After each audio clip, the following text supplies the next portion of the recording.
Welcome to another episode of Kitab file. अगर आपको किताबें पढ़ने का शौक है तो ये चैनल और वीडियो दोनों आपके लिए है। और अगर नहीं है तो मैं उम्मीद करता हूँ कि इस वीडियो के एंड पे कोई थोड़ा बहुत शौक आप में ज़रूर पैदा होगा। अगर मैं आपसे ये सवाल करूँ कि आपके पास सिर्फ 1 घंटा बचा हो आपकी ज़िंदगी का, यानी 1 घंटे बाद आपने मर जाना हो, तो और आपको उस 1 घंटे में एक तकरीर करने का मौका दिया जाए, तो आप उसमें क्या कहेंगे? आप उसमें क्या बातें लोगों से शेयर करेंगे? तो इस बुक के जो ऑथर हैं रैंडी पॉश, उनको जो है पैनक्रियाटिक कैंसर जो है डायग्नोस हुआ।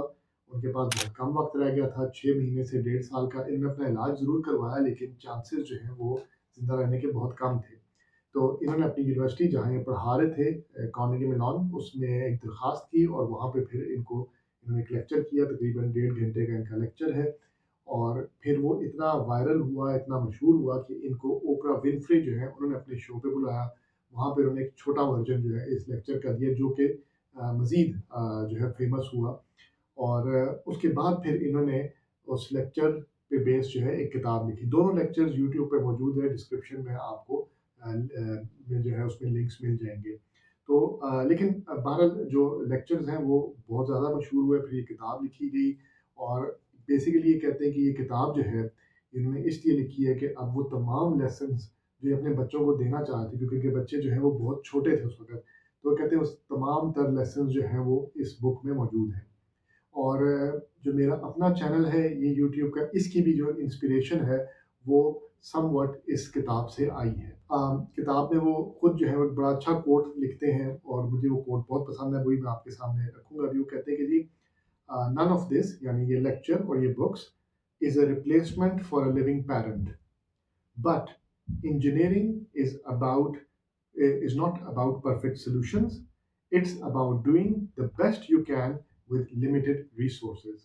Uh, क्योंकि एक इंजीनियर हैं, ये प्रोफेशन से इंजीनियरिंग ही पढ़ाते भी रहे हैं, तो उन्होंने एक इंजीनियरिंग के पर्सपेक्टिव से इसको देखा है। यानी अपने प्रोफेशनलिज्म को इन्होंने आखिरी वक्त तक नहीं छोड़ा।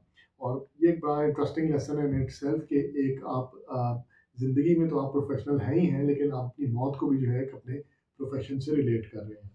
बहरहाल जैसे कि मैंने कहा कि ये पूरी की पूरी किताब जो है इसमें वो तमाम लेसन्स हैं जो इन्होंने खुद ज़िंदगी से सीखे, अपने तजुर्बात से सीखे और ये अपने बच्चों को बताना चाहते हैं। तो वो सारे इसमें हैं। और मैं सारे के सारे तो आपको नहीं बताऊँगा, उसके लिए मैं आपको यही कहूँगा कि आप जाएँ, जाके किताब पढ़ें। बहुत छोटी-सी किताब है लेकिन बहुत-बहुत इम्पैक्टफुल और बहुत-बहुत प्रोफाउंड किताब है। लेकिन कुछ जो चीज़ें मुझे अच्छी लगी, इंटरेस्टिंग लगी, वो मैं आपके साथ ज़रूर शेयर करूँगा। पेरेंटिंग पे ये बात करते हैं हम सब। जो है वो जो पेरेंट्स हैं इस चैनल में सुन रहे हैं और उसके अलावा भी जितने लोग पेरेंट्स हैं सबको पता है कि वो बच्चों की तरबियत को लेके कितना परेशान है। तो उसके बारे में ये क्या कहते हैं? तो ये कहते हैं कि जी, पेरेंट्स को ना बच्चों को के अंदर क्रिएटिविटी को इनकरेज करना चाहिए। ये एक बड़ा इंटरेस्टिंग वाक़या सुनाते हैं, कहते हैं कि जी, मेरी जितनी भी पिक्चर्स हैं, उन सारी पिक्चर्स में मैं हँस रहा हूँ। मैं किसी भी ऐसी पिक्चर नहीं जिसमें मैं रो नहीं रहा। ये नहीं कि वो ज़िंदगी में रोए नहीं, लेकिन उनके पेरेंट्स ने सिर्फ़ अच्छी पिक्चर्स उनकी ली ताकि बाद में बड़े होके जब वो देखें तो अच्छी मेमोरीज़ उनको उनके पास हों। सेकंडली वो कहते हैं कि जी, मेरे वालिदैन ने एक दफ़ा फ़ैसला किया कि उन्हें जो है वो घर को पेंट करना है। तो मैंने उनसे कहा कि मुझे मेरा कमरा खुद पेंट करने दें। और जब मेरे वालिद साहब ने मुझसे पूछा कि भई तुम क्या करोगे उसमें? तो कहते हैं कि समथिंग फन, समथिंग कूल, कोई बहुत ज़बरदस्त चीज़ मैं करूँगा। और क्या उन्होंने किया इसके लिए आप बुक पढ़ें, लेकिन उनके पेरेंट्स ने उनको खुली इजाज़त दी कि जाओ तुम जाके जिस तरह मर्ज़ी अपना कमरा पेंट करना चाहो करो। तो बच्चों को इनकरेज करें, क्रिएटिव चीज़ों को इनकरेज करें। When was the last time you encourage them for something like this? ठीक है कि अपना घर का कमरा खुद पेंट करो और जिस तरह मर्ज़ी पेंट करो।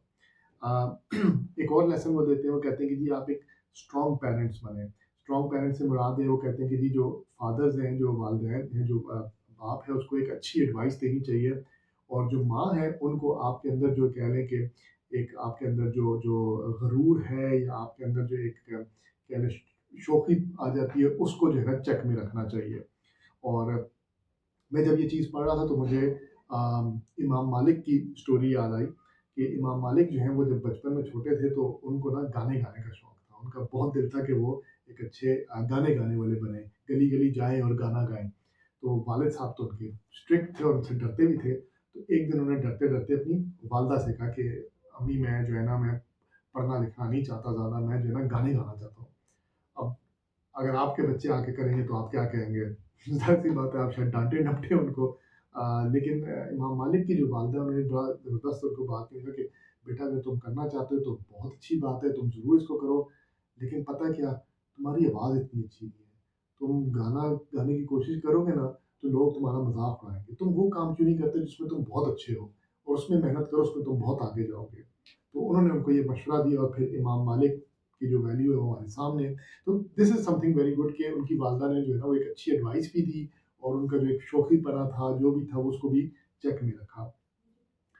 रिलेशनशिप्स पे एक बहुत अच्छी एडवाइस देते हैं, ये कहते हैं कि एक दफ़ा इनकी बेगम जो है उन्होंने गाड़ी चलाई और उस पे जो है एक डेंट पड़ गया और उन्होंने कहा कि उन्होंने उसको कभी ठीक नहीं करवाया। ठीक है, उन्होंने कहा कि ये डेंट जो है ये एक निशानी है और जब इनकी वाइफ़ कहती भी रही थी कि इसको ठीक कराओ, ठीक है, तो कहते हैं कि नहीं, ये मुझे याद दिलाता है कि मैं तुमसे कितना प्यार करता हूँ। ठीक है, कि मैंने अपनी गाड़ी पे पड़ा डेंट जो है वो ठीक नहीं कराया।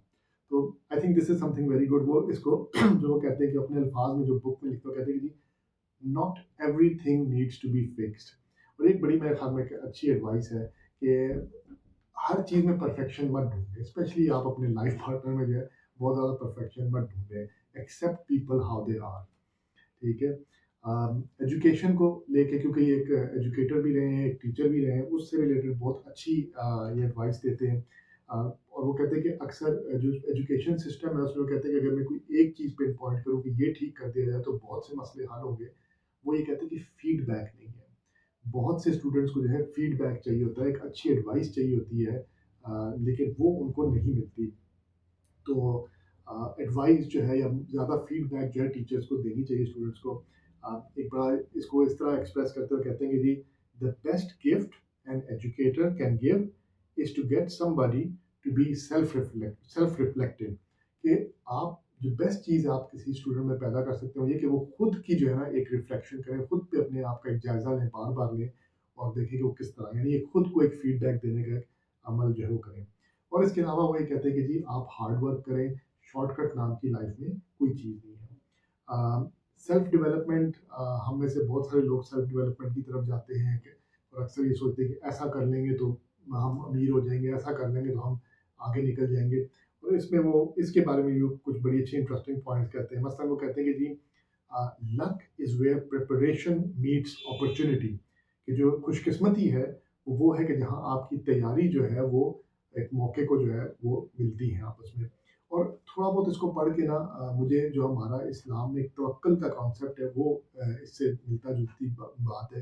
कि देखिए तवक्कुल भी यही है कि आपने जो है भरोसा तो करना है अल्लाह सुब्हानहू व तआला पे लेकिन आपने उसके लिए मेहनत भी करनी है, उसके लिए काम भी करना है। मुझे एक वाक़या याद आया कि आप सल्लल्लाहु अलैहि वसल्लम जब मिराज पे गए, तो उससे पहले बैतुल मक़दस में आप जब ठहरे तो आपने जो आपकी सवारी थी बुराक, उसको आपने एक रस्सी ढूँढी और उससे उसको बाँधा। अब बुराक जो है वो ऐसी सवारी थी कि जो जहाँ तक निगाह है वहाँ पे पहला कदम है और उसने किधर जाना है, उसको तो बनाया ही अल्लाह ताला ने इसलिए था कि वो आप सल्लल्लाहु अलैहि वसल्लम को पॉइंट ए से बी, बी से सी और फिर वापस ए पे ले आए। तो यानी एक सवारी जिसका मकसद ही आप सल्लल्लाहु अलैहि वसल्लम को एक जगह से दूसरी जगह लेके जाना है और जो इतनी तेज़ है कि उसको मुमकिन नहीं है पकड़ना, इसके बावजूद आप सल्लल्लाहु अलैहि वसल्लम ने एक रस्सी लेके उसको बाँधा। यानी आपने अपनी तरफ से सारी मेहनत की, सारी बात हुज्जतें तमाम की और फिर अल्लाह ताला पे भरोसा किया। तो ये भी तकरीबन कोई ऐसी ही बात है। एक और बड़ी इंटरेस्टिंग बात वो कहते हैं कि प्रॉब्लम सॉल्विंग बीट्स कंप्लेनिंग। कि प्रॉब्लम सॉल्विंग एटीट्यूड होना चाहिए, मसलों को हल करने वाला एटीट्यूड होना चाहिए, ना कि हर चीज़ में कंप्लेंट निकालने वाला एटीट्यूड। इसके अलावा वो बड़ी अच्छी-अच्छी और देते हैं, एक और जो मुझे बड़ी अच्छी लगी, वो कहते हैं कि लोगों से सही से मिलें, अपना तारुफ सही से कराएँ, नाम एक-दूसरे के सही से जानने की कोशिश करें। अगर कोई मुश्किल नाम है उनका तो पूरी कोशिश करें उनका नाम सही से प्रोनाउंस करने की और कॉमन ग्राउंड ढूँढें। वो कहते हैं कि जी अगर किसी शख्स में कुछ भी कॉमन ना हो तो स्पोर्ट्स और वेदर ये तो यानी खेल और मौसम ये 2 ऐसी चीज़ें कि जिस पे हर दुनिया के हर 2 बंदे जो हैं वो बात कर सकते हैं। तो दूसरों को सुने, दूसरों की बातों को गौर से सुने और लास्टली एक बहुत इंटरेस्टिंग चीज़ अगेन किताब जो है उसमें वो अपनी स्ट्रगल के बारे में बता रहे हैं। वो एक शख्स है जो मर रहा है और अब मर भी गए हैं, तो ये मौत के बारे में भी है और उसमें ये खुद लिखते हैं कहते हैं कि जी I am dying and I am having fun. Because there is no other way to play it. तो मौत जो है वो एक हकीकत है, उससे हम बाहर नहीं, दूर नहीं भाग सकते। और मेरे ख्याल में एक बड़ा अच्छा मैसेज है कि एक वो वक्त तो आना ही आना है, so why not be prepared for that.